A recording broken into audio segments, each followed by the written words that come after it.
Yes sir, good morning. माहौल जबरदस्त शानदार। आई होप आपकी पढ़ाई मस्त चल रही है एंड सर आपके एंड पर रिवीजन भी फटाफट हो रहा है एंड आपके एंड पर एग्जाम्शंस आपने पढ़ लिए होंगे जहां तक मैंने पढ़ा है। आइए बच्चों, अगले पॉइंट की तरफ बढ़ते हैं। बच्चा सर अगला सेक्टर है बैंकिंग रिलेटेड सर्विसेज। सर सबसे पहला point, services by Reserve Bank of India are now taxable. पहले एग्जाम था, अब क्या हो गए? टैक्सेबल हो गए। Clear? Services by the Reserve Bank of India are now taxable. Clear? Sir पहले एक service provided to RBI exempt थी, उसको भी अब टैक्सेबल कर दिया है कि सर अगर आरबीआई ने आउट ऑफ इंडिया से मैनेजमेंट ऑफ फॉरेन एक्सचेंज से रिलेटेड कोई सर्विस ली थी तो उस पर जीएसटी एग्जाम हुआ करता था, अभी उसको टैक्सेबल कर दिया है। क्लियर? चलिए सरकार, फिर आता है क्या? Third point. मतलब फर्स्ट और सेकंड तो एक तरह से आपको पढ़ना ही नहीं है, एग्जाम नहीं है, टैक्सेबल है। सर आइए सर, क्या आपने कभी किसी को लोन दिया है या क्या आपने कभी किसी से लोन लिया है? हाँ, मैंने भी लिया है। तो मालिक सर, लोन्स देने पे, एडवांसेस देने पे, डिपॉजिट देने पे जो इंटरेस्ट अर्न होता है, जो हम चैप्टर 1 से पढ़ रहे हैं, उस इंटरेस्ट पे जीएसटी क्या है? Exempted. Nobody is liable to pay the GST on that interest portion. Clear? Sir वो एग्जेम्पशन ये रहा sir, services by way of extending deposits, loans और advances in so far as the consideration is represented by way of interest और discount. देना interest और discount अगर receive हो रहा तो उस पर जीएसटी नहीं लगता है, पर कोई processing fees, documentation charges, sir inspection charges, blah blah blah blah blah charges अगर लिए हैं तो उन सब चार्जेस पे जीएसटी लगेगा। केवल डिस्काउंटिंग चार्ज होता है, बिल्स ऑफ एक्सचेंज डिस्काउंट कराने वगैरह पे लगता है तब, या इंटरेस्ट पोर्शन पे जीएसटी नहीं लगता, अदरवाइज जीएसटी हमेशा लगेगा। क्लियर? और हाँ, क्रेडिट कार्ड लिया है किसी ने अगर, क्या लिया बच्चों? क्रेडिट कार्ड, और क्रेडिट कार्ड का पेमेंट करने में आप लेट हो गए तो ऐसे केस में सर बैंक अपने को लेट कर देगा। जीवन के अंदर हेवी इंटरेस्ट लगता है सर, लगभग पता है 35% 40% तक का इंटरेस्ट रेट होता है पर एनम। तो इसलिए गवर्नमेंट बोला तुम लूट रहे हो, हम भी लूटेंगे। क्रेडिट कार्ड के केस में वो रेट ऑफ इंटरेस्ट जेन्युइन नहीं है, 2000 heavy charges in the name of interest, इसलिए उस पर जीएसटी हम भी लगाएंगे। और सर इंटरेस्ट अगर क्रेडिट कार्ड वाले सर्विसेज पे लिया है तो उस पे जीएसटी लगता है, बाकी सारे केस में इंटरेस्ट पे जीएसटी एग्जिम किया, भले ज्यादा हो या कम हो से फर्क नहीं पड़ता, इंटरेस्ट कितना भी हो जीएसटी नहीं लगेगा except credit card services. Clear? Sir second, अगर एक बैंक ने दूसरे बैंक से फॉरेन एक्सचेंज कन्वर्जन कराया है, डॉलर दिया, पाउंड दिया, रुपी लिया, कोई दो बैंक ने आपस में, दो फॉरेन एक्सचेंज ब्रोकर्स ने आपस में, या एक बैंक और एक फॉरेन एक्सचेंज ब्रोकर ने आपस में sir foreign exchange sale purchase का काम किया है, आपस में अगर परचेज और sale of the foreign currency करी, उसके लिए कमीशन चार्ज किया, तो उस कमीशन के अमाउंट पर जीएसटी एग्जेम्प्ट है। ध्यान देना, ब्रोकर से, ऑथराइज मनी चेंजर से हमने, आम जनता ने अगर कमीशन चार्ज किया है तो जीएसटी लगेगा। पर दो बैंक ने, दो मनी चेंजर ने, एक बैंक और मनी चेंजर ने अगर आपस में फॉरेन करेंसी कन्वर्जन के ट्रांजेक्शन किए तो कन्वर्जन चार्ज पे जीएसटी नहीं लगेगा। क्लियर? डन। सर ध्यान देना बेटा, क्रेडिट कार्ड के केस में सर मैं ऑलरेडी बात कर चुका हूं, क्रेडिट कार्ड का जो इंटरेस्ट होता है उस पर जीएसटी लगेगा। अच्छा, क्रेडिट कार्ड हो या डेबिट कार्ड हो, अगर कार्ड इश्यू चार्जेस लिए या मर्चेंट बैंकिंग चार्जेस लिए, ब्ला ब्ला ब्ला चार्जेस लिए, सब चार्जेस पे जीएसटी लगता है बेटा। क्लियर? बैंक ने 50 तरह की सर्विसेज दी, उनके लिए कोई भी चार्ज लिए जीएसटी लगेगा। ओके? आइए, अगर मान लो सर कभी बैंक क्या करता है, आपने कोई ईएमआई का अमाउंट टाइमली पे नहीं किया और सर उन्होंने एडिशनल या पिनल इंटरेस्ट चार्ज किया, तो उस केस में क्या होगा? तो सर अगर बैंक ने अगर पिनल इंटरेस्ट चार्ज किया है तो ऐसे केस में लोन दिया बैंक ने, आप इंटरेस्ट पे कर रहे हो, लेट पे किया आपने ईएमआई या नहीं पे किया, उन्होंने पिनल इंटरेस्ट चार्ज कर लिया, तो इंटरेस्ट भी, पिनल इंटरेस्ट भी नॉर्मल इंटरेस्ट माना जाएगा और उस पर कोई जीएसटी नहीं लगेगा। पर अगर किसी दुकानदार ने सर मोबाइल बेचा आपको और दुकानदार को आपने पेमेंट लेट किया, जैसे होता ना सर, शोरूम से आपने मोबाइल परचेज किया और मोबाइल जो परचेज किया उसके लिए उसने आपको 4 इंस्टॉलमेंट में पेमेंट करना अलाउ किया, शोरूम वाले ने, बैंक वाले ने नहीं, किसी लोन वाले ने नहीं, शोरूम वाले ने खुद नहीं आपको 4 ईएमआई में पेमेंट करना अलाउ कर दिया। वो पेमेंट अगर आपने लेट किया, उसके लिए अगर उसने कोई पिनल इंटरेस्ट या एडिशनल चार्ज लिया है, तो आपको पता है अगर सप्लायर ऑफ गुड्स और सर्विस और बोथ, कौन बेटा? जो गुड्स और सर्विस और बोथ खुद सप्लाई कर रहा है, सर उसने कभी भी डिलेड पेमेंट के लिए कोई चार्जेस लिए हैं तो वो always form part of value of supply, इसलिए सर हमेशा पिनल इंटरेस्ट पे जीएसटी लगेगा। अगर सप्लायर ने सप्लायर ऑफ गुड्स और सर्विस और बोथ नहीं, अगर वो चार्जेस चार्ज किए हमेशा टैक्स लगेगा। पर किसी लोन या फाइनेंस कंपनी ने आपसे बिल इंटरेस्ट चार्ज किया तो वो भी इंटरेस्ट का पार्ट होता है, इंटरेस्ट पे जीएसटी नहीं लगता बेटा। ओके अच्छा, देना मर्चेंट बैंकिंग चार्ज हो गया, ब्ला ब्ला ब्ला ब्ला ब्ला चार्ज हो गया, XYZ चार्ज हो गया, बैंक लोकर चार्ज हो गया, इंस्पेक्शन चार्ज हो गया, लोन प्रोसेसिंग फी चार्ज हो गया। सर जितने भी चार्जेस बैंक लेता सब पे जीएसटी लगता है। केवल एग्जाम क्या है बेटा, सर इंटरेस्ट या डिस्काउंट चार्ज पे जीएसटी नहीं लगता है, एक्सेप्ट क्रेडिट कार्ड वाले केस में बेटा। सेकंड, सर दो बैंक ने अगर आपस में फॉरेन करेंसी कन्वर्जन के ट्रांजेक्शन किए तो उन्होंने जो आपस में कमीशन चार्ज किया उस पर जीएसटी नहीं लगता, बाकी सब पे टैक्स लगेगा। क्लियर? कई बार एग्जाम में क्या होता है, नए नए नाम आए थे, ब्ला ब्ला ब्ला चार्ज, मैंने बोला जानबूझ के बोला है कि ब्ला ब्ला ब्ला चार्ज हो या डुक डुक डुक डुक चार्ज हो, सब पे टैक्स लगेगा। ओके सर आइए 104, सर प्रधानमंत्री जनधन योजना के थ्रू जो मोदी जी ने बैंक अकाउंट ओपन करवाया, basic saving bank deposit account, उनसे बैंक ने कोई चार्जेस कलेक्ट किए तो चार्जेस पे जीएसटी नहीं लगेगा। आइए बच्चों, सर अब कभी भी आप क्रेडिट कार्ड, डेबिट कार्ड या चार्ज कार्ड या अदर पेमेंट कार्ड यूज करते हो तो क्या होता है बच्चों, पहले ट्रांजेक्शन समझिए। मर्चेंट बैंकिंग चार्ज, सुना ध्यान देना, चिराग भाई, भावेश भाई, देवेंद्र जी, सब लोग बच्चों जो भी ध्यान इधर मेरी तरफ, पूरा फोकस मेरे पे रखो सर। आप मालिक कोई भी कार्ड अगर आप ले रहे हो तो ऐसे केस में क्या होता है बच्चों कि जैसे मेरा शोरूम है, कपड़ों का शोरूम है साहब, आप कस्टमर आए मेरे यहां पर, सर चिराग भाई आए मेरे यहां पे शॉपिंग करने के लिए, उन्होंने 2000 रुपए का कोई शॉपिंग किया बेटा, पेमेंट कार्ड से कर रहे हैं, तो सर आपके पास मान लो क्रेडिट कार्ड या डेबिट कार्ड या जो भी कार्ड है वो है आईसीआईसी बैंक, और मेरे पास जो अब मेरा जो अकाउंट है वो है एचडीएफसी बैंक में बेटा। क्लियर? मेरा अकाउंट कौन से बैंक में है? एचडीएफसी बैंक में। आपका जो अकाउंट है वो आईसीआईसी बैंक में है। क्लियर? आप कार्ड लेके आए, मेरे पास वो मशीन थी, मशीन पे आपने स्वैप किया, आपका ओटीपी डाला, पिन या आपने पिन कार्ड डाला, और सर पिन डाला आपने, और सर ऐसे कैसे पेमेंट हो गया। तो सर अब पॉइंट आता है क्या, सर आपने तो 2000 की शॉपिंग करी बेटा, अब मेरा बैंक क्या करेगा, एचडीएफसी बैंक, जिसको बोलते हैं एक्वायरिंग बैंक। एक्वायरिंग बैंक क्या करता है बेटा, सर उस दूसरे बैंक से, आईसीआईसी बैंक से बात करता है कि तुम्हारा जो कस्टमर है mister Chirag, that Chirag is accepting to make payment of ₹2000 to mister Mangal who is my client. Clear? आपने कार्ड दिया है, आपने पिन डाला, मतलब आपने एक्सेप्ट किया, तो आईसीआईसी बैंक क्या करेगा, एचडीएफसी बैंक को वो फंड ट्रांसफर करेगा, और एचडीएफसी बैंक वो फंड मेरे अकाउंट में ट्रांसफर करेगा। सर अल्टीमेटली फंड एक्वायर कौन कर रहा है, एचडीएफसी बैंक, तो एचडीएफसी बैंक को बोलते हैं एक्वायरिंग बैंक, और एक्वायरिंग बैंक ने कोई चार्जेस लिए, सर किसे लेगा, वो यशवंत मंगल से लेगा। कार्ड स्वैप जिस शोरूम वाले का हुआ है, जिस शोरूम वाले के यहाँ पे हुआ, जिसके पास पॉश मशीन थी, सर उसके लिए जो चार्जेस लिए उस चार्जेस पे जीएसटी लगता है। पर मोदी सरकार ने सर जब डिमोनेटाइजेशन हुआ था तब डेबिट कार्ड क्रेडिट कार्ड के यूज को प्रमोट करने के लिए उन्होंने बोल दिया क्या, कोई बात नहीं, अगर आपने सर इस तरह का ट्रांजेक्शन किया और वहां पे transaction value is up to ₹2000, जो शॉपिंग किया ना आपने वो 2000 रुपए तक का है, तो उसके लिए जो मेरे से मर्चेंट बैंकिंग चार्ज लिया, नॉर्मली 1% 2% होते हैं इस तरह के चार्जेस जो बैंक लेते हैं मेरे से, तो 2000 का 1% 20 रुपए, तो 20 रुपए भी जीएसटी एग्जाम किया हुआ बेटा। Clear? Shopping amount up to ₹2000 है sir, per transaction, single transaction जो है वो 2000 रुपए तक का है, तो उसके लिए जो मर्चेंट बैंकिंग चार्ज लिए होंगे एक्वायरिंग बैंक ने, जो एचडीएफसी बैंक ने मेरे से चार्ज लिए होंगे शोरूम वाले से, सर नॉर्मली 1% होता है ट्रांजेक्शन का, 1% कितना होता है 20 रुपया, उस 20 रुपए भी जीएसटी एग्जाम्प्ट है सर। पर अगर यही जो आपने शॉपिंग किया होता, जो सिंगल ट्रांजेक्शन था, वो अगर 5000 रुपए का होता, तो ऐसे कैसे 5000 के लिए जो भी मेरे से जैसे 1% चार्ज अगर है तो 50 रुपीज जो चार्जेस बैंक लेगा मेरे से, उस चार्ज पे जीएसटी लगेगा बेटा। क्लियर? डन। अब सर एक सर्कुलर आया है, वो सर्कुलर भी हम समझते हैं बच्चों, सर्कुलर क्या है वो देखना ध्यान से। सर एक सेकंड रुकिएगा, हाँ जी, तो सर ऐसे केस में ध्यान दीजिएगा बेटा चिराग भाई, सर यहां पर जितने भी इन्होंने, भाई लाइव चल रहा है ध्यान दीजिए मालिक, जो एचडीएफसी बैंक ने मेरे से मर्चेंट बैंकिंग चार्ज लिए है उस चार्ज पे जीएसटी एग्जाम्प्ट रहेगा अगर ट्रांजैक्शन का अमाउंट इज अप टू ₹2000। ठीक है बच्चों? अब एक खास बात, सर ये सर्कुलर जो आपको दे रखा है ये कट कर दीजिए, आपके सिलेबस में नहीं है, आपके सिलेबस से इसको उड़ा दिया गया है।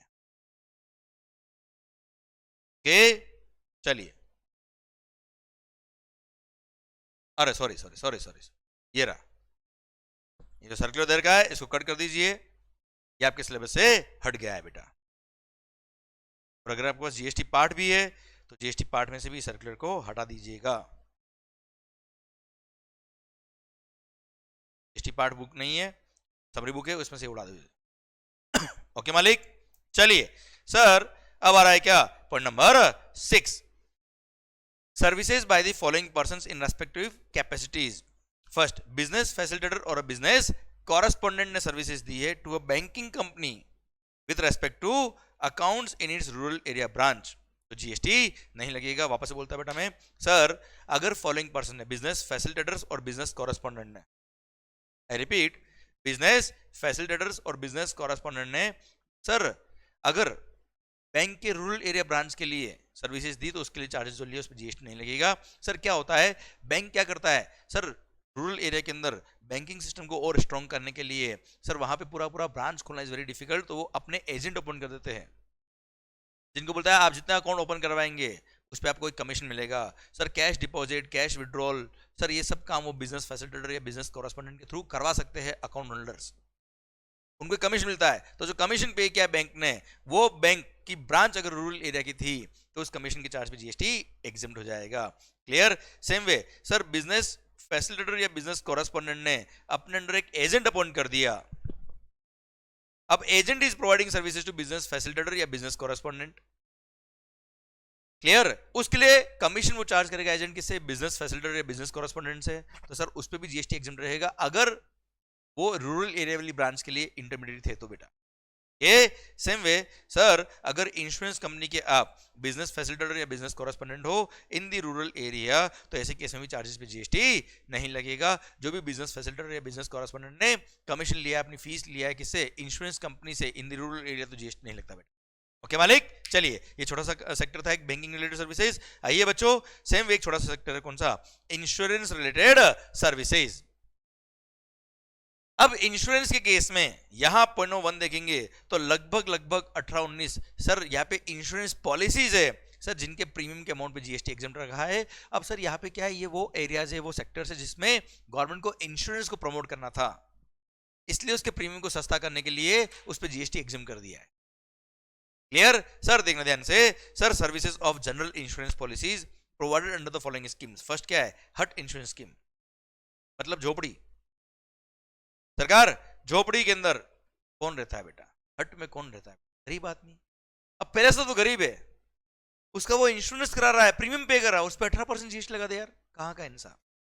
बस ये इमोशन को ध्यान में रखते हुए गवर्नमेंट ने क्या कर दिया सर, हट इंश्योरेंस स्कीम के लिए जो प्रीमियम पे किया उस प्रीमियम पे जो जीएसटी पे किया उसका एग्जाम पे जीएसटी एग्जाम कर दिया। देन कैटल इंश्योरेंस अंडर स्वर्ण जयंती Gram Swarozgar Yojana earlier known as integrated rural development programme, तो सर उसके लिए जो प्रीमियम पे किया उस पर जीएसटी एग्जाम किया है।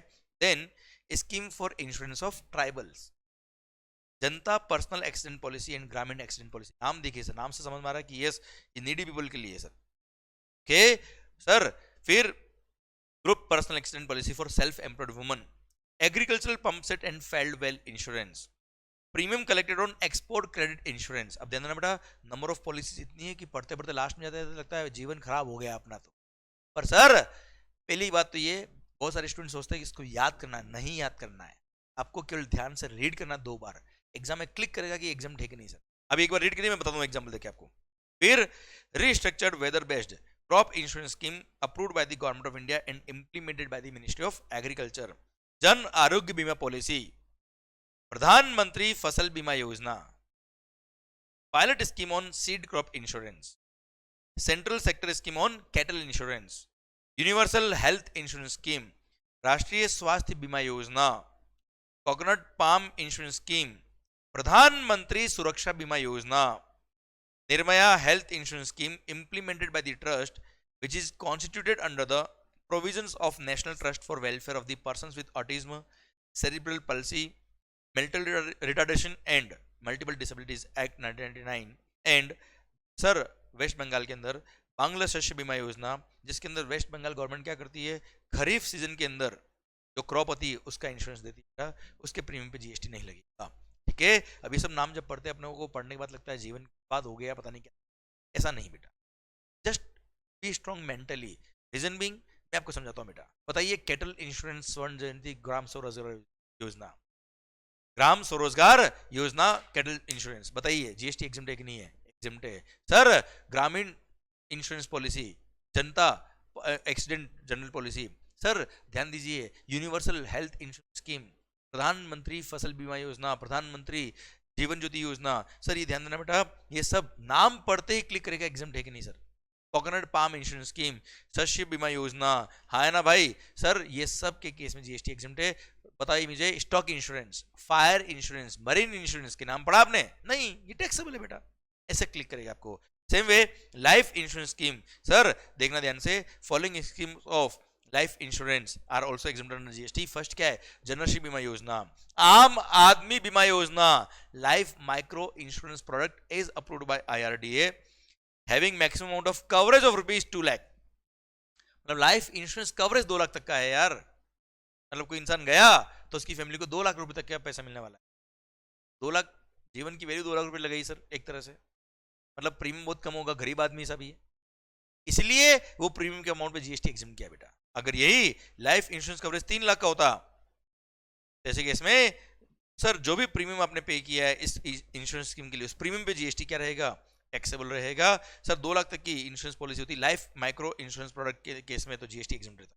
फिर वरिष्ठ पेंशन बीमा योजना, प्रधानमंत्री जीवन ज्योति बीमा योजना, जो मैंने अभी पहले बोल दिया था अभी पूछते वक्त, है ना, प्रधानमंत्री जनधन योजना, प्रधानमंत्री वया वंदन योजना, इन सब के केस में जो प्रीमियम पे किया उन सब पे जीएसटी क्या कर दिया?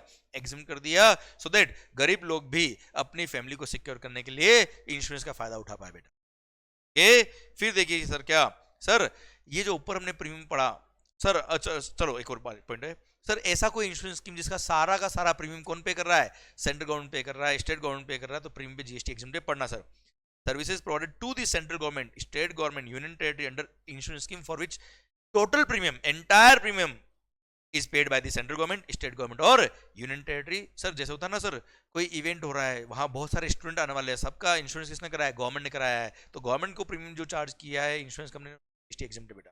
फिर सर्विसेज बाय वे ऑफ री insurance of the insurance schemes specified in about 3 entries, जो ऊपर हमने 3 पॉइंट पढ़े बेटा, और जो हमने 3 एंट्रीज पढ़ी उनका री इंश्योरेंस कराया, तो उस पर भी जीएसटी क्या है? एग्जाम्प्ट है, कोई जीएसटी पे करने की जरूरत नहीं है। क्लियर? ऊपर 3 पॉइंट मतलब ये पॉइंट, ये बहुत सारी लाइफ इंश्योरेंस पॉलिसीज, फिर ये जनरल इंश्योरेंस की पॉलिसीज, इन सब के प्रीमियम पे जीएसटी एग्जाम्प्ट है, तो इनका री इंश्योरेंस जिसने किया उस पर भी जीएसटी एग्जाम्प्ट है।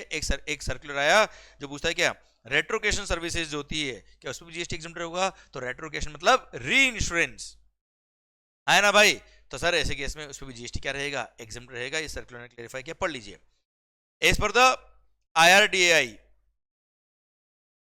Reinsurance Regulation 2018, retrocession means reinsurance transaction whereby a part of the assumed reinsurance risk is further ceded to another Indian insurer or a cross border reinsurer।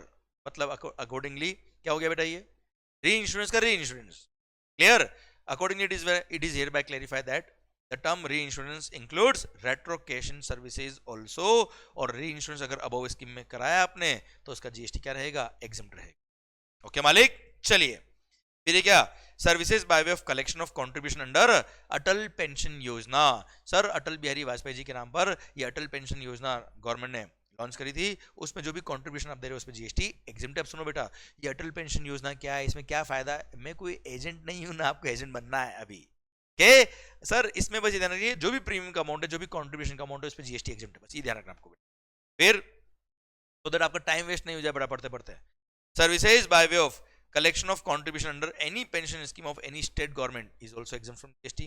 फिर sir services of life insurance, अभी life insurance business provided by way of annuity under the national pension system, clear? उस पर भी GST exempt है, which is regulated by Pension Fund Regulatory and Development Authority of India under the Pension Regulatory and Development Authority Act। ठीक है, ये तो केवल authority का नाम दिया बेटा, अल्टीमेटली मेन बात क्या है? नेशनल पेंशन सिस्टम के थ्रू जो एन्यूटी के थ्रू आपने लाइफ इंश्योरेंस किया उस पर जीएसटी एग्जाम्प्ट है। फिर most respected army, navy, air force वाले जो हमारे मैन पावर है सर, मोस्ट रेस्पेक्टेड, इनके लिए जो ग्रुप इंश्योरेंस पॉलिसी होती है लाइफ इंश्योरेंस, उस पर जीएसटी एग्जाम्प्ट पड़ा। Services of life insurance business provided और agreed to provided by the army, navy and air force group insurance funds to members of the army, navy and air force respectively under the group insurance scheme of the central government. तो ऐसे case में premium पे GST नहीं लगेगा. फिर services of life insurance provided or agreed to be provided by the naval group insurance fund to their personnel of coast guard. ऊपर coast guard cover नहीं थे इसलिए अलग से डाला, और उसमें भी जो लाइफ इंश्योरेंस किया जीएसटी एग्जम्प्ट है बेटा. Same way central armed police forces के लिए जो लाइफ इंश्योरेंस किया है ग्रुप इंश्योरेंस फंड के थ्रू, उस पर भी जीएसटी क्या है, एग्जम्प्ट है बेटा. फिर आ गया क्या, मिसलेनियस सर्विसेज. अब सर वो कुछ एग्जम्पशंस है जिसका इंडिविजुअल पॉइंट था बेटा, कोई अलग से ग्रुप नहीं था, इसलिए मैंने यहां पे अलग से डाल दिया है. सर आओ बच्चों, services by way of transfer of going concern as a whole और an independent part thereof is also exempt from GST. जैसे सर मिस्टर ए ने मिस्टर बी को अपना बिजनेस बेच दिया फॉर ₹6 करोड़, तो 6 करोड़ में अगर बिजनेस बेचा है तो सर बिजनेस में गुड्स भी है, बिजनेस में प्रॉपर्टीज भी है, बिजनेस में डेटर्स भी है, क्रेडिटर्स भी है, असेट्स भी है, लायबिलिटीज भी है, गुडविल वगैरह सब कुछ आ गया. अब ऐसे केस में मेरे मालिक तो बिजनेस एज ए होल बेचा है ना यार, तो सर न तो वो गुड्स की डेफिनेशन में आ रहा था, ना वो इम्यूल प्रॉपर्टी की डेफिनेशन में आ रहा था सर, और anything other than goods is called service, वो सर्विस की डेफिनेशन में आ रहा था. इसलिए इस पॉइंट को यहां इंसर्ट करना पड़ा और बोल दिया क्या कि मालिक services by way of transfer of a going concern as a whole और an independent part thereof is exempt from GST, और उस पर कोई जीएसटी पे करने की जरूरत नहीं है. 6 करोड़ पे कोई जीएसटी नहीं लगेगा मेरे इस एग्जांपल में. आइए सर लॉयर्स एडवोकेट्स सरकार ध्यान देना बेटा. सर 2 मिनट के लिए मेरी तरफ ध्यान बेटा, बुक्स में नहीं, सो दैट आपको पूरा पॉइंट यहाँ फिट करूंगा, फिर लिंकिंग होगा बेटा. कुल मिला के सर मैं बोलता हूँ उसे ध्यान देना, बुक्स में नहीं, बुक्स में अपना समझ में आएगा. All the services of the advocates are exempt from GST. मैं ऑब्वियसली लीगल सर्विस की बात ही कर रहा हूं आपसे बेटा, कि सर जो लॉयर सर्विसेज देते हैं अपनी legal services are exempt from GST. Okay, books में ध्यान नहीं देना बेटा. एडवोकेट्स, फॉर्म ऑफ एडवोकेट्स या सीनियर एडवोकेट्स. सीनियर एडवोकेट मतलब सर बाल साफ हो गए अब भाई, ओ सीनियर एडवोकेट ध्यान देना बेटा. सर काबिलियत उम्र की मोहताज नहीं होती सर. तो मालिक senior advocate means any advocate who has been given this ये काबिलियत, उसको बताया, उसको रिकॉग्निशन दिया गया है as a senior advocate, and due to his quality, उसकी वर्किंग स्टाइल की वजह से, उसके नॉलेज बेस की वजह से उसको ये रिकॉग्निशन दिया गया by high court, and sir उसने उसको एक्सेप्ट किया, उसको बोलते हैं सीनियर एडवोकेट. ठीक है चलो, तो एडवोकेट हो, सीनियर एडवोकेट हो या सर फॉर्म ऑफ एडवोकेट हो, सर उसने जो भी सर्विसेज दी legal services, all charges are exempt from GST. केवल एक केस में टैक्स लगता है, अगर जिसको सर्विसेज दी वो recipient is a business entity जिसका प्रीसीडिंग फाइनेंशियल ईयर में sir aggregate turnover was more than threshold limit for registration, तो जीएसटी लगेगा. और खास बात वो भी RCM रिवर्स चार्ज मैकेनिज्म में लगेगा, और recipient will be liable to pay GST to the government directly under reverse charge mechanism. मतलब देखा जाए तो एडवोकेट की सारी सर्विस पे जीएसटी एग्जम्प्ट है, केवल एक केस में टैक्स लगाया है जब recipient is a business entity जिसका टर्नओवर प्रीवियस ईयर में more than threshold limit for registration था, तो ही टैक्स लगेगा, और वो भी आरसी में लगेगा. मतलब कौन टैक्स पे करेगा, बिजनेस एंटिटी टैक्स पे करेगा. मतलब एडवोकेट्स पर कभी जीएसटी की लायबिलिटी आएगी ही नहीं. Advocates are not at all required to get themselves registered under GST, क्योंकि उनपे या तो जीएसटी एग्जम्प्ट है, या जब लगता है तो भी रिवर्स चार्ज लगता है, उनको टैक्स पे करने की जरूरत नहीं है, इसलिए सर वहां पे रिवर्स चार्ज लगाया है. इनफैक्ट 2011 के आसपास लॉयर्स पे सर्विस टैक्स की बात कर रहा हूं, जब 2011 की बात कर रहा हूं मैं, सर सर्विस टैक्स पहली बार लगाया गया, पूरे इंडिया में स्ट्राइक कर दी सर. इतना स्ट्रॉन्ग है बार काउंसिल ऑफ इंडिया, पूरे इंडिया में सारे कोर्ट्स बंद, स्ट्राइक सारे एडवोकेट्स ने. फिर सुप्रीम कोर्ट ने ऑर्डर दिया कि advocates are helping the courts in giving justice to the public, इसलिए उनकी सर्विस पे जीएसटी नहीं लगना चाहिए, सर्विस टैक्स नहीं लगना चाहिए. और उसी थीम को ध्यान में रखते हुए इसको जीएसटी में कंटिन्यू किया और बोल दिया क्या, all services of advocates are exempt from GST. एक केस में टैक्स लगेगा, वो भी कब, जब recipient is a business entity जिसका टर्नओवर प्रीसीडिंग ईयर में more than threshold limit for registration, तो टैक्स लगेगा, वो भी RCM में लगेगा. And sir recipient unit will be liable to pay tax, है ना. और सर एडवोकेट को टैक्स पे करने की जरूरत ही नहीं है, ना उसको रजिस्ट्रेशन कराना बेटा. Clear, done. अब एक और बात सर, अगर मान लो एक एडवोकेट या सीनियर एडवोकेट, चलो मैं और समझाता हूं और अच्छे से, एक एडवोकेट, सीनियर एडवोकेट या फॉर्म ऑफ एडवोकेट ने सर्विसेज दी किसको, सेंट्रल गवर्नमेंट को, स्टेट गवर्नमेंट को, यूनियन टेरिटरी को, लोकल अथॉरिटी को, गवर्नमेंटल अथॉरिटी को या गवर्नमेंट एंटिटी को। अब गवर्नमेंट का टर्नओवर तो मोर than threshold limit for registration होता ही है सर, तो वहां पे जीएसटी अलग से क्या कर दिया, एग्जाम कर दिया और बोल दिया यहाँ पे टैक्स पे करने की जरूरत नहीं है, क्योंकि गवर्नमेंट भी बिजनेस एंटिटी की डेफिनेशन में आती है बेटा, इसलिए अलग से एग्जाम्शन दे दिया और बोल दिया कि कोई टैक्स पे नहीं करना है बेटा। एक और बात, अगर एक एडवोकेट या फर्म ऑफ एडवोकेट ने दूसरे एडवोकेट या फर्म ऑफ एडवोकेट को सर्विस दी है, तो सर ऐसे केस में जीएसटी क्या है, एग्जेम्प्ट है। अगर ये एडवोकेट्स आपस में सर्विस दे रहे तो जीएसटी क्या है, एग्जेम्प्ट। पर अगर सीनियर एडवोकेट ने किसी एडवोकेट या फर्म ऑफ एडवोकेट को सर्विस दी तो वहां जीएसटी लगाया है, पर सर यहां पर for the purpose of GST recipient माना जाएगा उस बिजनेस एंटिटी को जिसका केस वो सीनियर एडवोकेट फाइट कर रहा है बेटा। वापस समझाता हूं बच्चों आपको, जैसे कोई सीनियर एडवोकेट है बेटा, उसका कोई केस, सॉरी मान लो रिलायंस इंडस्ट्री लिमिटेड, इसके कोई एडवोकेट है भाई साहब, कोई केस चल रहा था हाई कोर्ट के अंदर, एडवोकेट फाइल संभाल रहा था, पर केस अब ऐसे मुकाम पे आ गया है कि वहां पे उसको लगता है कि नहीं यार किसी सीनियर बंदे को इन्वॉल्व करना पड़ेगा, मैटर हाई कोर्ट तक चला गया है, सुप्रीम कोर्ट तक चला गया है, अब उसके बस की बात नहीं, उसने क्या किया, फाइल रेफर कर दी कहां पे, सीनियर एडवोकेट के। होता ना ऐसा सर, डॉक्टर्स के केस में भी होता है। नॉर्मल डॉक्टर से अगर पेशेंट का प्रॉब्लम कुछ और है या भारी लेवल का प्रॉब्लम है तो बोलता ना मेरे हॉस्पिटल में इतनी फैसिलिटी नहीं है, आप आगे जाइए, यहाँ पे जाइए। ऐसे ही नॉर्मल एडवोकेट ने क्या किया, सीनियर एडवोकेट को फाइल रेफर कर दी। अब senior advocate is providing services to normal advocate and normal advocate is providing services to Reliance industry limited.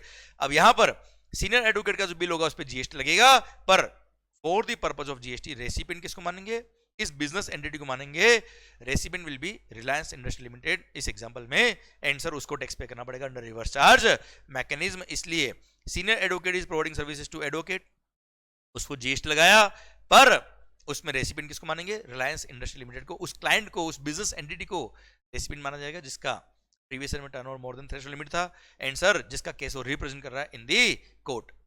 और वैसे भी इनकी फीस करोड़ों रुपए की होती है सर, एक एक केस में सर करोड़ रुपए लेते हैं सीनियर एडवोकेट, छोटा बड़ा काम नहीं करते। ओके, तो जो बिजनेस एंटिटी होता है वो भी बड़े हाथी होते हैं सर, तभी जाके ये लोग सीनियर एडवोकेट हायर कर पाते हैं मालिक। चलिए सरकार, ये हो गया सीनियर एडवोकेट वाला पॉइंट, ये हो गया आपका नॉर्मल एडवोकेट वाला पॉइंट। अब एक पॉइंट बचता है बेटा, क्या, आर्बिट्रल ट्रिब्यूनल। सेम पॉइंट जो मैंने बताया वही यहाँ पे अप्लाई होता है।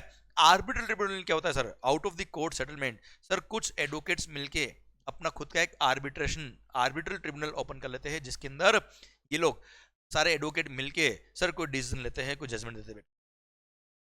क्लियर? वहां पे क्या होता है, out of the court settlement होता है सर, वहां पे दोनों पार्टी एग्री करती है उनको। क्लियर? तो ऐसे केस में वो भी फीस चार्ज करते हैं अगर आपने आउट ऑफ द कोर्ट इस तरह से सेटलमेंट करवाया है तो। ओके, तो सर आर्बिट्रल ट्रिब्यूनल जो फीस ले रहा है लोगों से उस पर जीएसटी क्या है, एग्जेम्प्ट। अगेन सिंगल लाइन बताता हूं बेटा मैं, all charges of arbitral tribunal are exempt from GST. केवल एक केस में टैक्स लगता है, कब, जब recipient is a business entity जिसका प्रीसीडिंग फाइनेंशियल में aggregate turnover was more than threshold limit for registration, तो ही टैक्स लगेगा, वो भी रिवर्स चार्ज मैकेनिज्म लगेगा, और रेसिपिएंट जो बिजनेस एंटिटी वो लायबल होगा टैक्स पे करने के लिए। क्लियर? सेकंड थिंग सर, अगर इन्होंने भी central government, state government, union territory, local authority, governmental authority या गवर्नमेंट एंटिटी को सर्विस दी, जीएसटी क्या है, एग्जेम्प्ट। क्लियर? इसी के साथ भारत माता की जय। ये एडवोकेट वाला पॉइंट भी खत्म होता है अब। ओके मालिक, आइए बच्चों, नेक्स्ट है क्या, point number 3, services by way of collecting और providing news by an independent journalist, press trust of India और united news of India. Sir Spiderman देखा क्या आपने, क्या करता है सर, अरे झाल बिछाता है, गर्लफ्रेंड पटाता है, वो अलग बात है मालिक। आफ्टर जब वो अपने स्पाइडरमैन की जो यूनिफॉर्म होती है उसके बाद वो क्या काम करता है, he is an independent journalist, वो फोटोग्राफ वगैरह लेके आता है जिसकी वजह से न्यूज़पेपर वाले उसको सर फीस देते हैं। तो वो इंडिपेंडेंट जर्नलिस्ट होते हैं, वो जो भी चार्जेस ले रहे हैं उस पर जीएसटी क्या है, एग्जेम्प्ट। ओके, चलिए सर, अब पब्लिक लाइब्रेरीज, चंद्र बेटा आप भी कई बार लाइब्रेरी में जाके पढ़ाई करी होगी, लाइब्रेरी वाले वहां बैठ के जो पढ़ाई कर रहे हैं उनसे चार्जेस लेते हैं मंथली बेस पे, वो एग्जाम नहीं है। क्लियर? या एग्जाम क्या हो देखना सर, अगर लाइब्रेरी वाले lending of books, book lending कर रहे हैं जिसके लिए चार्जेस ली, लेंडिंग ऑफ बुक्स, पब्लिकेशन और एनी नॉलेज एनहांसिंग कंटेंट और मटेरियल, उसके लिए जो रेंट लिया इन्होंने, लेंडिंग चार्ज लिया, उस पर जीएसटी क्या है, एग्जाम्प्ट है बेटा। वहां जाके रोज आप पढ़ाई कर रहे हो, उसके लिए मंथली पास बनाया, चार्जेस पे किए, वो चार्जेस एग्जाम नहीं है सर। लाइब्रेरी वालों का टर्नओवर अगर मोर देन 20 लाख होगा तो जीएसटी लगेगा उस पर सर। 20 लाख या उससे कम है तो रजिस्ट्रेशन नहीं कराया होगा उन्होंने जीएसटी में, इसलिए टैक्स नहीं लगाया होगा। अदरवाइज दो सर्विसेज आर टैक्सेबल बेटा। ओके, पर सर लैंडिंग ऑफ बुक्स वगैरह पे जीएसटी क्या है? एग्जेम्प्ट। आइए बच्चों, अगर कोई business exhibition out of India हो रहा है बेटा, अगर कोई बिजनेस एग्जीबिशन आउटसाइड इंडिया हो रहा है और वहां पे जाके आपने अपनी स्टॉल बुक कराई है, आप हो business exhibitor, business exhibition outside India Singapore में हो रहा है, वहां पे जाके अगर आपने अपनी स्टॉल बुक कराई है, स्टॉल बुकिंग के चार्जेस पे किए है, तो those charges will be exempt from GST. GST pay करने की जरूरत नहीं, उससे इंडिया का बिजनेस प्रमोट होगा आउट ऑफ इंडिया जाके, इसलिए इसको एग्जम्प्ट किया बेटा। आइए बच्चों, पॉइंट नंबर 6। अरे हमने पढ़ा है एओपी बीओआई और उसके मेंबर्स दो अलग अलग पर्सन होते हैं बेटा। सर एओपी बीओआई और उसके मेंबर्स दो अलग अलग पर्सन होते हैं, तो सर एओपी बीओआई ने जो मेंटेनेंस चार्ज लिए, सोसाइटी मेंटेनेंस चार्ज होता है ना sir, housing society, Gokuldham housing society आए ना सरकार, तो उन्होंने सोसाइटी मेंटेनेंस चार्ज लिए, रीइंबर्समेंट ऑफ एक्सपेंसेस लिए, या किसी भी नाम से बोल दो बेटा, तो वो सब चार्जेबल टू जीएसटी होते हैं, क्योंकि एक तरह से club is providing services to members, उसके लिए मेंबरशिप फी ली इन्होंने बेटा। पर ये तीन केसेस में जीएसटी क्या है? एग्जेम्प्टेड मेंबरशिप फी के अमाउंट पे सरकार रीइंबर्समेंट ऑफ चार्जेस और शेयर ऑफ कंट्रीब्यूशन बोल दो, मेंबरशिप फी बोल दो, कुछ भी नाम दे दो बेटा। अनइनकॉर्पोरेटेड बॉडी और नॉन प्रॉफिट एंटिटी अपने मेंबर से जो कंट्रीब्यूशन ले रहा है, मेंबरशिप फी ले रहा है, उस पर जीएसटी एग्जेम्प्ट होगा। अगर वो AOP BOI is a trade union, if it is a trade union, तो ऐसे केस में जो चार्जेस लिए उस पर जीएसटी नहीं लगेगा। सेकेंड, सर अगर कोई सर्विस ऑलरेडी एग्जेम्प्ट है और वो सर्विस अगर एओपी बीओआई ने प्रोवाइड करी है, तो उसके कंट्रीब्यूशन के अमाउंट पे भी जीएसटी क्या हो जाएगा? एग्जेम्प्ट। जैसे मेडिकल कैंप लगवाया बेटा, अब सोसाइटी ने मेडिकल कैंप लगवाया साहब, डॉक्टर्स ने सोसाइटी को चार्ज किया, डॉक्टर की सर्विस पे जीएसटी एग्जेम्प्ट है, हेल्थ केयर सर्विस हम पढ़ चुके बेटा। अब सोसाइटी चार्ज कर रहा है किससे? मेंबर से। तो सर सोसाइटी तो कोई हेल्थ केयर अपना क्लिनिकल एस्टेब्लिशमेंट नहीं है, हॉस्पिटल नहीं है ना बेटा, पर सिंस ऐसी किसी सर्विस के लिए उन्होंने रीइंबर्समेंट लिया जो सर्विस ऑलरेडी क्या है? एग्जेम्प्ट है, तो ऐसे केस में इनके चार्जेस जो इन्होंने रीइंबर्समेंट लिया उस पर भी जीएसटी क्या हो जाएगा? Exempt. Last sir housing society, residential complex, resident welfare association, RWA, मालिक RWA, resident welfare association, residential complex, housing society, इसने जो पर मेंबर पर मंथ, पर मेंबर मतलब एक फ्लैट को एक मेंबर मानते बेटा, अगर membership fee up to ₹7500 per month पर मेंबर है, तो मेंबरशिप फी के अमाउंट पे जीएसटी क्या कर दिया? एग्जेम्प्ट। और यही मेंबरशिप फी अगर 8000 रुपए होती तो पूरे 8000 पे जीएसटी लगता है बेटा। सर पर मंथ पर मेंबर है बेटा, ये मेंबरशिप फी अप टू ₹7500 है तो जीएसटी नहीं लगेगा। सरकार ध्यान देना बेटा, अगर आपके दो फ्लैट है और आप अगर मान लो सर 14,000 पे कर रहे हो, इट मींस पर मंथ पर मेंबर कितना है? 7,000 है। दोनों फ्लैट का मिला के 14,000 था, तो 7,000 रुपए ही मानेंगे पर फ्लैट था पर मेंबर, तो सर उस 7,000 रुपए पे जीएसटी नहीं लगेगा, पूरे 14,000 पे जीएसटी नहीं लगेगा इस एग्जांपल। ओके सर, ये सर्कुलर भी दे रखा है, देखना अगर रेसिडेंट वेलफेयर एसोसिएशन का annual turnover more than 20 lakh रुपए है तो ही जीएसटी की बात आएगी। लेस देन 10 लाख है और लेस देन 20 लाख है, 20 लाख या लेस देन 20 लाख है, तो सर मेंबरशिप फी कुछ भी हो, it is not liable for registration, कोई जीएसटी पे करने की जरूरत नहीं, मतलब मोर देन 7500 हो या लेस देन 7500 हो, ये एग्जेम्प्ट रहेगा, क्योंकि रजिस्ट्रेशन की लायबिलिटी नहीं सर। मोर देन 20 लाख अगर टर्नओवर है, रजिस्ट्रेशन के लिए लायबल है, तो 7500 या उससे कम अगर मेंबरशिप फी, तो जीएसटी क्या रहेगा? एग्जेम्प्ट। मोर देन 7500 तो it will be chargeable to GST, that's it सरकार। फिर अगर आपको पता है सोसाइटी के आउटवर्ड सप्लाई पे जीएसटी लग रहा है, सोसाइटी ने जो इनवर्ड सप्लाई लिया, जैसे लिफ्ट मेंटेनेंस सर्विसेज ली, सोसाइटी ने सिक्योरिटी सर्विसेज ली, कोई कैपिटल गुड्स खरीदा, कोई कैमरा खरीदा, इन सब के चार्जेस पे जीएसटी लगता है और इनका आईटीसी भी इनको मिलेगा, कोई तकलीफ नहीं कि आपको पता 10 का क्रेडिट क्यों मिला, मेरे सेल पे टैक्स लग रहा है, परचेज पे टैक्स पे क्या उसका क्रेडिट मिल जाएगा।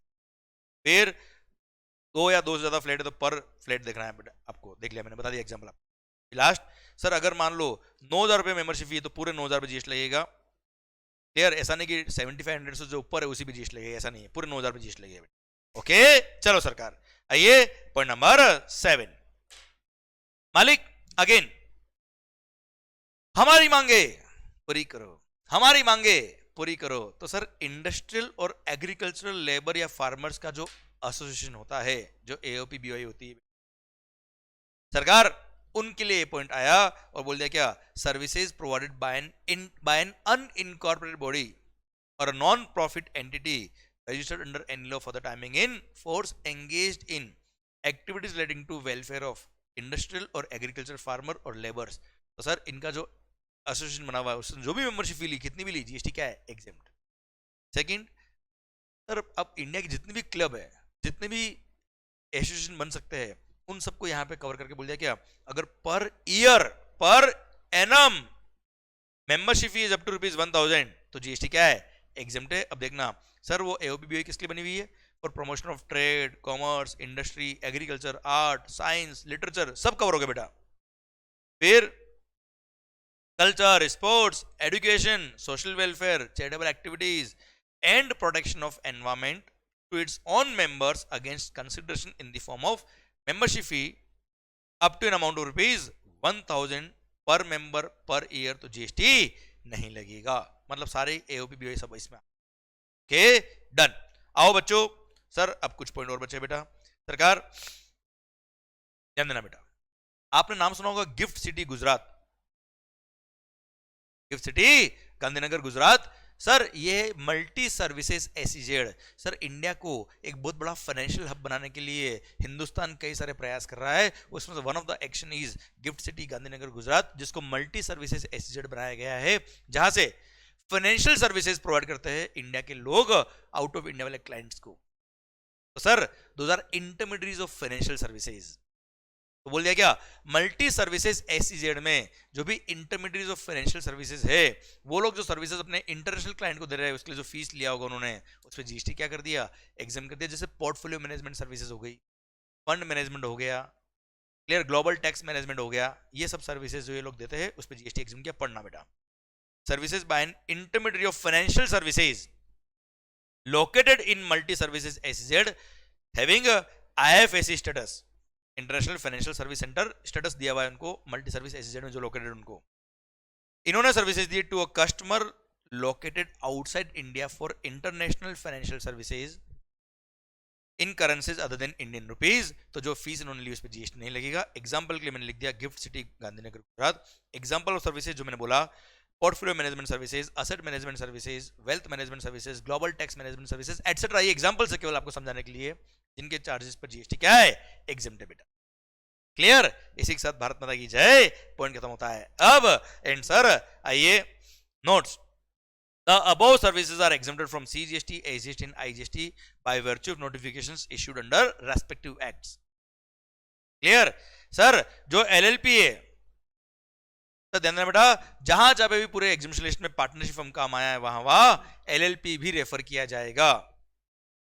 के सर आओ बच्चों, सरकार आइए दो सर्कुलर्स और पढ़ते बेटा हम लोग। सरकार देखना ध्यान से, 3 सर्कुलर्स है सर के, ध्यान से पढ़ना, मस्त पॉइंट है सर तीनों।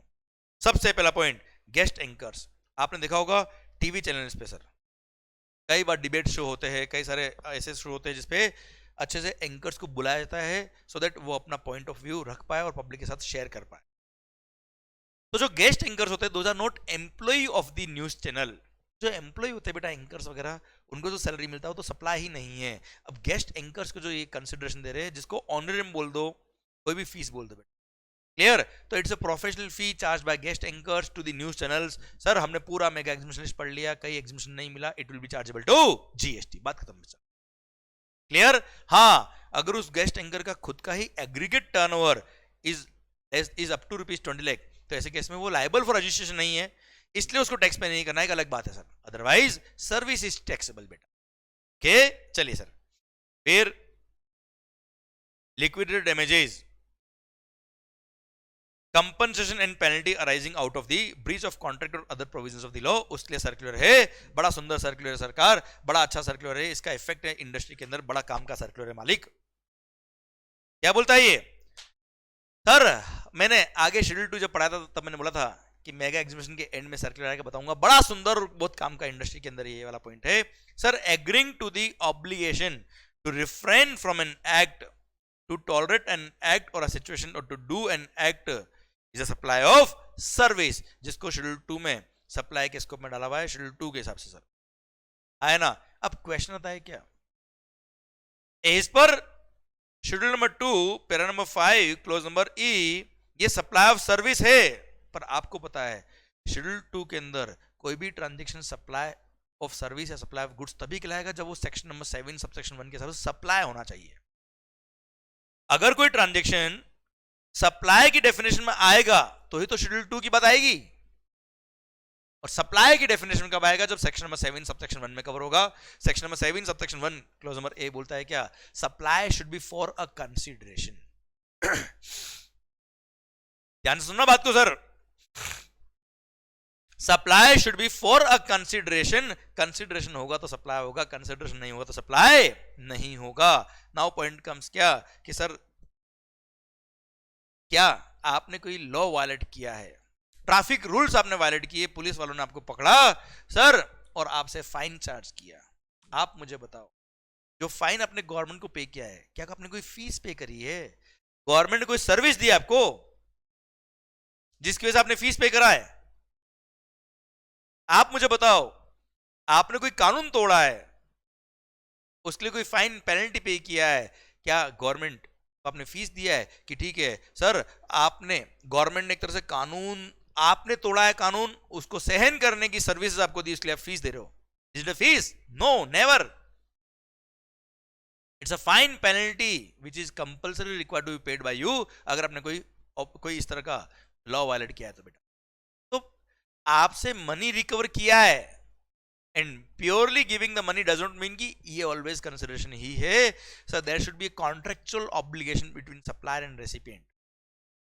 Supplier should provide some services or goods, against that recipient is paying some fees. Clear? Sir कोई फीस नहीं दिया आपने गवर्नमेंट को, इसीलिए वो सप्लायर के स्कोप में नहीं आता, वो कंसिडरेशन नहीं है। जब कंसिडरेशन नहीं तो सप्लाई नहीं, सप्लाई नहीं तो जीएसटी की बात आती नहीं। सेम वे अगर आपने कोई कॉन्ट्रैक्ट तोड़ा है उसके लिए लिक्विडेटेड डैमेजेस चार्ज हुए बेटा। कोई कंपनी से आपने रोड बनाने का कॉन्ट्रैक्ट लिया, आपने कॉन्ट्रैक्ट तोड़ दिया, ढंग से परफॉर्म नहीं किया, कॉन्ट्रैक्ट टूट गया साहब, उसके लिए कंपनी ने लिक्विडेटेड डैमेजेस चार्ज किए, तो क्या आपने कोई फीस पे करी क्या यार? It is not a fees, इसलिए सप्लाई के स्कोप में नहीं आएगा क्योंकि वो कंसीडरेशन ही नहीं है। ये सर्कुलर ने समझाया है बच्चों। थोड़ा डिटेल में और बात कर लेते हैं sir. Agreeing to the obligation to refrain from an act का एग्जांपल नॉन कॉम्पीट एग्रीमेंट्स। जैसे फॉर एग्जांपल किसी एरिया के अंदर आप कुरियर का बिजनेस करते हो।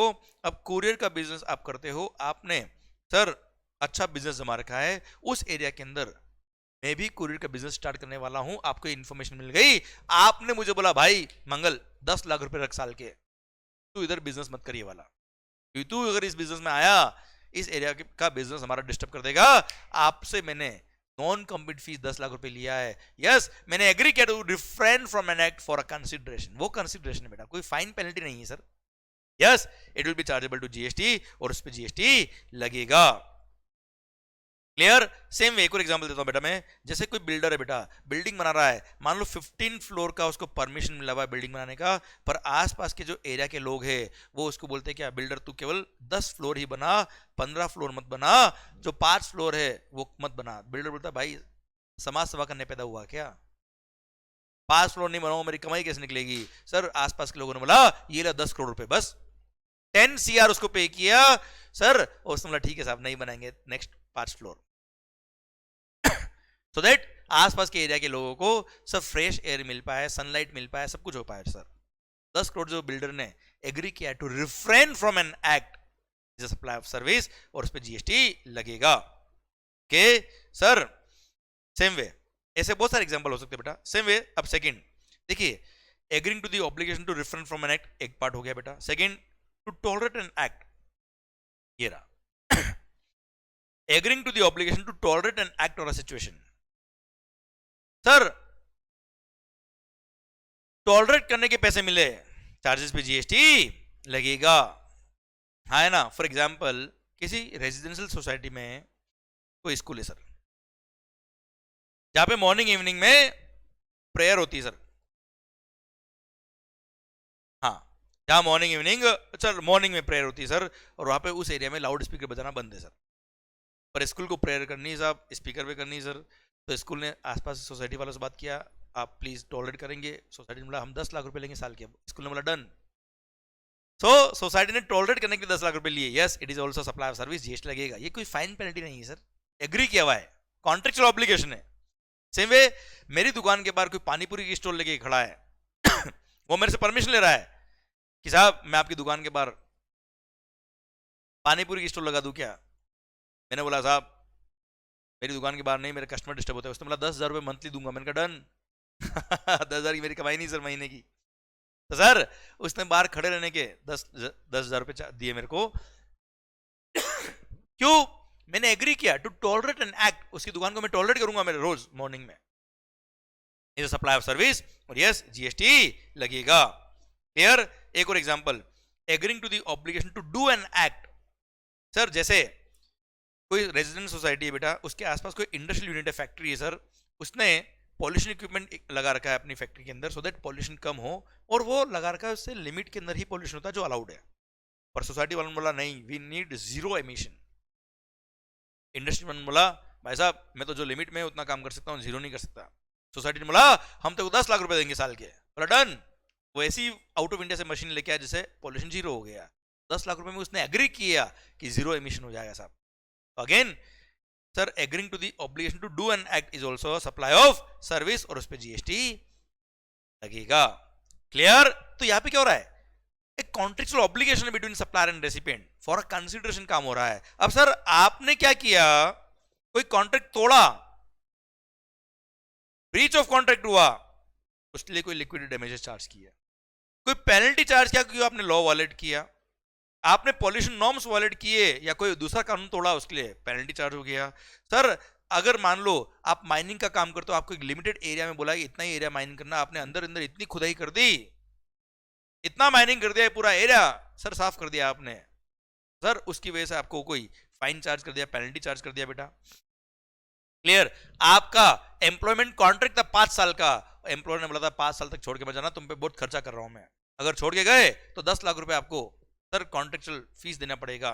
बॉन्ड आया ना भाई, आपने कॉन्ट्रैक्ट तोड़ दिया, आपसे 10 लाख रुपए रिकवरी किया किसने, एम्प्लॉयर ने, सो दैट वो दूसरे एम्प्लॉय को ढूंढ के ला पाए। यार इतना ट्रेनिंग करने का खर्चा लगता है उसको, तो ये सब फाइन पेनल्टीज है, आया ना भाई। सर इन सब पे गवर्नमेंट ने बोल दिया क्या, ये सब fine penalties are not in the form of consideration. जैसे बैंक में चेक बाउंस हो गया, अब चेक बाउंस होने पर आपके चार्जेस काट लिए बैंक ने बेटा, तो जो चार्जेस वो क्या है, उन्होंने एक पेनल्टी चार्ज करी, क्योंकि बैंक ने क्या किया है, चेक डिसऑनर हुआ है, उसने एक्सेप्ट किया इसको। क्लियर? उनको पैसा नहीं आया और चेक बाउंस हो गया, उन्होंने सारा काम तो कर दिया अपना, पता पड़ा एंड में पैसा ही नहीं आया, फाइन चार्ज किया। It is not a fees, bank is not providing such services कि आप चेक बाउंस कराओ, हम सर्विस हम फीस चार्ज करेंगे आपसे, ऐसा नहीं होता है। Clear? So all these are such payments are merely flow of money and are not a consideration for any supply. Hence, such activity will not constitute supply and will not be chargeable to GST. Clear? Done. अब आइए एक और point, late payment फी और surcharge. ये तो हम already पढ़ चुके हैं। क्या अगर किसी क्लाइंट, किसी सप्लायर ने अपने क्लाइंट से सर डिलेड पेमेंट के लिए कोई late payment fee, late payment surcharge charge कर लिया, तो that surcharge will also form part of value supply, late payment fee will also form part of value supply, उन सबको वैल्यू में इंक्लूड करेंगे।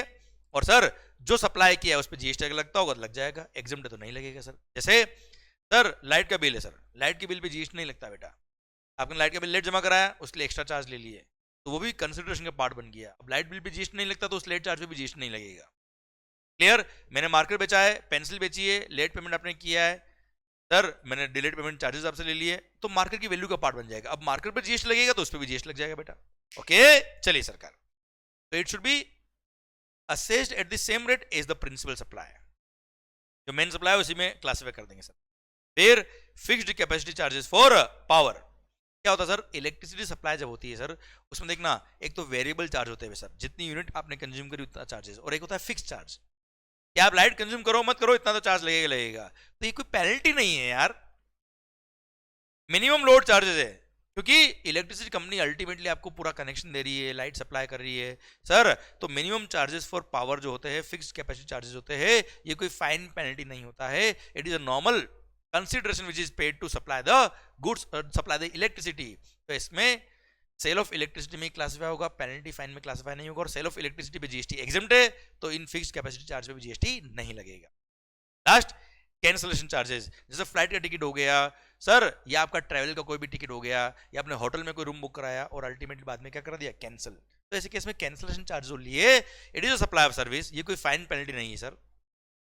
क्योंकि एक टूर ऑपरेटर ने आपका टूर पूरा बुक कर दिया, लास्ट में आके बोलते हो नहीं जाना है, तो सर ऐसे केस में उसने अपना काम तो पूरा कर दिया ना यार, सारे खर्चे उसने कर दिए। क्लियर? तो इसलिए वो सर्विस चार्ज होते हैं उसके बेटा, it is chargeable to GST, ऐसा गवर्नमेंट ने क्लेरिफाई किया। और सर सेम रेट जो एप्लीकेबल होती है on the as per the service contract. Service contract मान लो टूर का, तो टूर पे जो रेट ऑफ टैक्स है वही कैंसलेशन चार्ज पे भी लगेगा।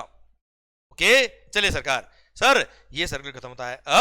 अब आओ बच्चों, एक और लास्ट सर्कुलर है, no claim bonus offered by insurance companies. अब ये क्या होता है मालिक?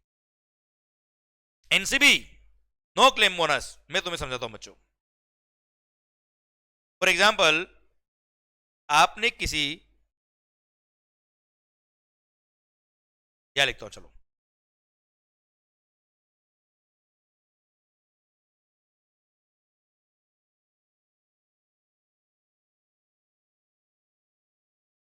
आपने किसी कार का इंश्योरेंस कराया, उसके लिए आपने प्रीमियम पे किया ₹1,00,000। ओके मालिक, अब 1,00,000 जो प्रीमियम पे किया है,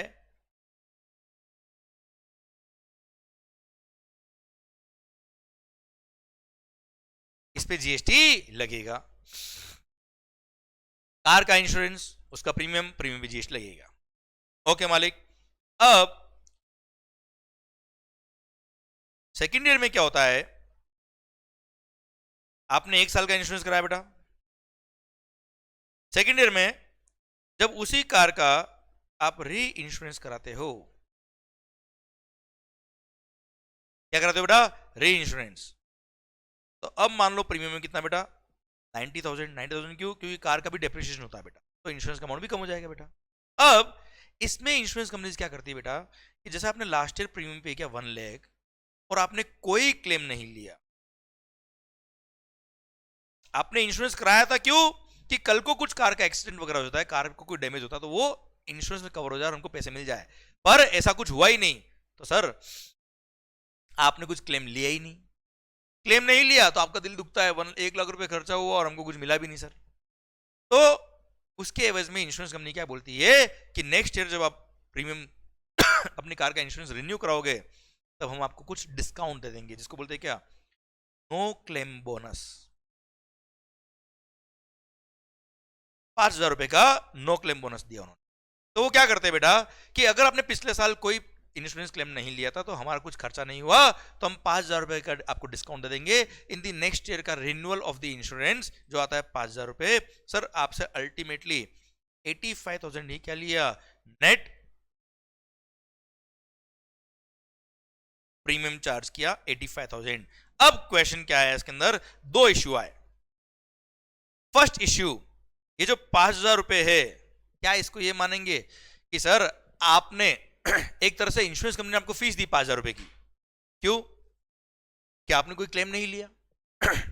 तो क्या ऐसा मानेंगे, सर्कुलर आया इस पे, क्या ऐसा मान लेंगे कि सर एक तरह से जिसने इंश्योरेंस कराया था उसने एग्री किया to refrain from an act, कि सर मैं इंश्योरेंस क्लेम नहीं लूंगा, तो आप मुझे 5,000 रुपए की फीस दे देना, ऐसा मानेंगे? भाई साहब, कोई भी आदमी अगर इंश्योरेंस कराता है, प्रीमियम देता है, तो क्यों देता है? कि कल को कोई एक्सीडेंट हो गया तो आप हमें पैसे देना। वो क्या 5,000 रुपए के चक्कर में क्लेम नहीं लेगा सर? तो गवर्नमेंट ने क्लेरिफाई करके बोला कि भाई साहब, इशू नंबर 1 में क्लेरिफाई किया कि it is not a supply of service by insured to insurer. मतलब सर जिसने सर इंश्योरेंस किया है, उसको कोई इंश्योर्ड पर्सन ने सर्विस नहीं दी है कि मैं कोई क्लेम नहीं ले रहा है इसलिए आप मेरे को फीस दे रहे हो 5,000 रुपए। अरे भाई, वो तो बाय लक कार को कुछ नहीं हुआ, इसलिए 5,000 का बोनस दिया है। सर कोई रिफ्रेन फ्रॉम एन एक्ट वाला नहीं है ना सर। क्या मैंने बोला था कि मैं कोई क्लेम नहीं लूंगा इसलिए मुझे फीस देना 5,000 की? अगर कोई क्लेम नहीं लेना होता तो मैं इंश्योरेंस कराता ही नहीं ना भाई।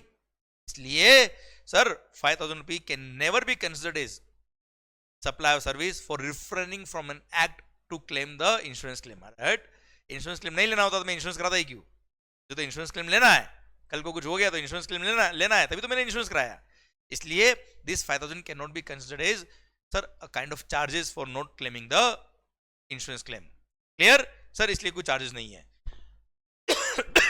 सेकंड इश्यू आया कि जीएसटी कितने में लगेगा?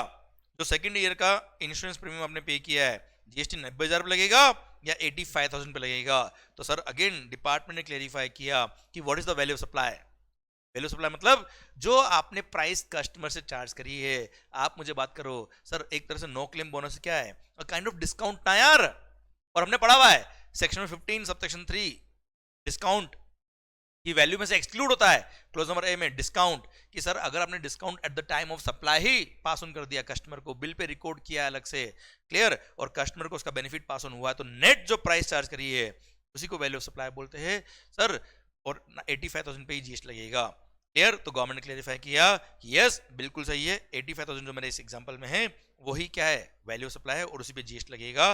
सर ये इशू नंबर 2 में क्लेरिफाई करके बताया कि yes net insurance premium payable जो है उसी पे जीएसटी लगने वाला है। सेक्शन 15(3) के अकॉर्डिंग ये क्लॉज नंबर ए में कवर होता है और ये डिस्काउंट वैल्यू से एक्सक्लूड होगा और नेट वैल्यू पे जीएसटी चार्ज करना है।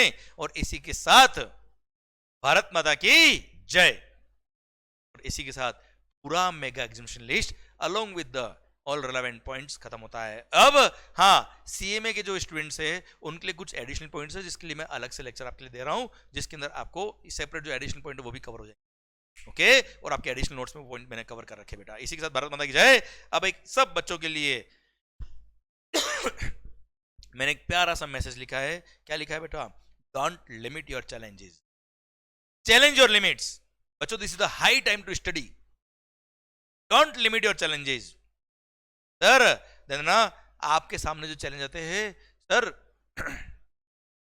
उसको एक्सेप्ट करो और आपकी जो लिमिट्स है उसको चैलेंज करोगे नहीं। जैसे बहुत थक गए तो अपने आप से चैलेंज करो, नहीं थकान आ रही तो मैं पढ़ के दिखाऊं। सर घर में कोई सिचुएशन रिवर्स चल रही है, आप पढ़ाई नहीं कर पा रहे हो, उस सिचुएशन को चैलेंज करो, नहीं मेरे साथ होने दो अत्याचार फिर मैं पढ़ाई करूंगा। कुदरत ले मेरा एग्जाम, मैं पास होके दिखाऊं।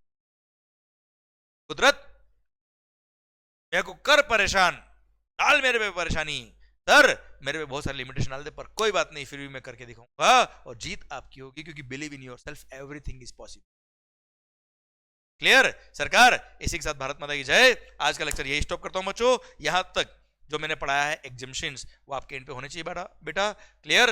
डन? और हाँ सर, जो एग्जामिशंस के क्वेश्चंस है, जितनी भी फाइल्स है एग्जामिशन की क्वेश्चंस की, वो सारी मैं अपलोड कर रहा हूं, वो भी आप क्वेश्चंस की फाइल आपके एंड पे जब टाइम मिले तब देखिएगा। क्लियर? जो हम नेक्स्ट लेक्चर पढ़ेंगे उसके अंदर अगला चैप्टर रजिस्ट्रेशन हम शुरू करेंगे। Okay, thank you so much. Bharat माता की जय। माहौल जब शानदार, ऐसे ही मस्त होके पढ़े, खुश होके पढ़े, which is very much important. Love you lot, take care, bye bye.